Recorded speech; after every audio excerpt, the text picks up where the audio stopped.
अस्सलाम वालेकुम। मैं अभी बात करने लगा हूं कि जॉब करने के, नौकरी करने के इतने नुकसानात मुझे क्यों फील होते हैं, मेरा इस पे पॉइंट ऑफ व्यू क्या है, मैं क्यों नौकरी के इतने ज्यादा खिलाफ बात करता हूं कि नौकरी, गवर्नमेंट नौकरी एक समझ आती है कि गवर्नमेंट नौकरी के भी मैं इतने ज्यादा हक में क्यों नहीं होता, या प्राइवेट नौकरी के हर बंदे के लिए ये कंडीशन सेम नहीं होती। ठीक है, अभी अगर एक क्लास है ना जिसके अंदर बच्चे पढ़ रहे हैं, एक बैच था, इंजीनियरिंग का बैच निकला जिसमें 50 बच्चे थे, 50 स्टूडेंट्स थे एक साल में एक यूनिवर्सिटी के अंदर। उसमें से हो सकता है किसी एक दो स्टूडेंट्स को अच्छी जॉब मिल जाए।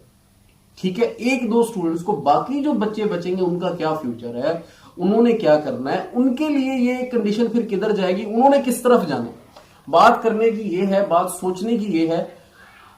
जॉब्स जो है ना ये इंसान को बांध देती है। ठीक है, एक बंदा है, आम सोचने की बात है यार, एक कंपनी है जो 50,000 रुपया दे रही है। खुद सोच के बंदा देखे, अगर वो कंपनी जब तक आपसे लाख रुपए का काम नहीं लेगी तो आपको वो 50,000 रुपया कैसे पे कर सकती है। आपसे वो लाख रुपए का काम लेंगे तब वो आपको 50,000 रुपया पे करेंगे। इस चीज को समझना चाहिए। नौकरी करने से ना इंसान बाउंड होता है।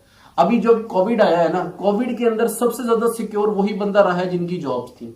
ठीक है, कारोबारी हालात डाउन हुए लेकिन जॉब वाला बंदा सिक्योर रहा। लेकिन ये बहुत एक्सपोनेंशियल केसेस में इस तरह होता है, क्योंकि कोविड मैंने अपनी लाइफ में ना पहले देखे, कोई पता नहीं आगे आता है या नहीं आता। लेकिन लॉन्ग रन अगर हम देखा जाए तो आज तक किसी एक जॉब होल्डर का नाम किसी एक स्पेसिफिक फील्ड के अंदर मुझे याद नहीं आता जिसने फेम कमाई हो, जिसने पैसा कमाया हो। हमेशा जिन लोगों ने रूल किया उन्होंने बिजनेस किया है। बिजनेस में आप जॉब्स क्रिएट कर रहे हो, आप खुद जॉब्स दे रहे हो लोगों को। ये काम सिर्फ थोड़ा सा ना हमें मुश्किल लगता है, लेकिन ना हम जिस सोसाइटी में रहते हैं, हमें इस सोसाइटी को अगर हम देखें ना, यहाँ पे जो जॉब होल्डर बंदा है ना, बेशक वो 15-20 हजार रुपए कमा रहे हैं, लेकिन उन्होंने इज्जत इतनी दी जाती है कि यार बंदा है, बस जॉब तो लगा, महीने बाद 20,000 रुपया आ जाना। इस मेंटेलिटी के साथ हम जी रहे हैं।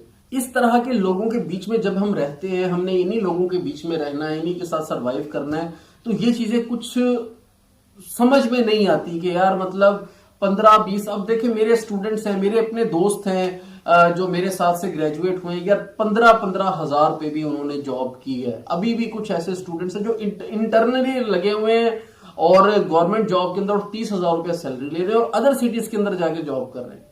आप मुझे बताएं क्या बच रहा है उनको, अगर वो उतना टाइम अपने काम के लिए अपने शहर में लेके रह के अपने काम के ऊपर सेटअप करें, वो मंथ के पता नहीं कितने गुना ज्यादा उससे अर्निंग कर सकते हैं। सिर्फ एक डर क्या है जहन में कि पता नहीं मैं काम करता हूं, ये चलेगा या नहीं चलेगा, मैं जॉब छोड़ दूंगा तो मेरे रिश्तेदार क्या कहेंगे, मेरे दोस्त क्या कहेंगे कि फलाना नौकरी छड़ के आ गया, इन्नी चंगे था तो कम लग गया सी नौकरी लगी से मुंह छड़ के वापस आ गया। और ये जो हमारे जहन में दूसरों की कि दूसरे क्या कहेंगे, मैंने अगर ये स्टेप ले लिए, ये जो है ये हमें सबसे ज्यादा नुकसान देता है। बाकी जॉब जो है, हाँ अगर जॉब आपको, हर बंदे का केस ऐसा नहीं होता, हर बंदे की किस्मत ऐसी नहीं होती कि हर बंदे को अच्छी जॉब मिल जाए। अगर आपको अपनी स्किल के ऊपर ग्रिप इतनी अच्छी है कि आपको लगता है कि आप 2-3 साल के अंदर एक अच्छी पोजीशन तक जा सकते हो, तब आपको जॉब के अंदर जाना चाहिए। वरना ये केसेस में आपको फिर कह रहा हूं कि 100 में इस तरह के 2 बच्चे होते हैं और बाकी 98 जो बच्चे बच रहे हैं, 95 बच्चे बच रहे हैं, उनके लिए क्या अपॉर्चुनिटीज हैं लाइफ में। बिजनेस, अगर आप बिजनेस नहीं करोगे, मुल्क तरक्की करता है बिजनेस के जरिए, आपके पास पैसा आता है बिजनेस के जरिए, आपका लाइफस्टाइल, आपके बच्चों का लाइफस्टाइल, आप अपने बच्चों के लिए कुछ बचा सकते हो अगर आप बिजनेस कर रहे हो। नौकरी करने वाले बंदे के पास आपने कभी सुना भी है कि मैंने फलानी चीज बना ली? सब अगर कोई काम कर रहे हैं, कोई पैसा कमा रहा है, कुछ अगर कोई चीज बचा रहा है तो वो बिजनेस के सर पे है। मेरे ख्यालात आपको कैसे लगे, आपने मुझे जरूर बताना कि मेरी बातें आपको कितनी समझ आई।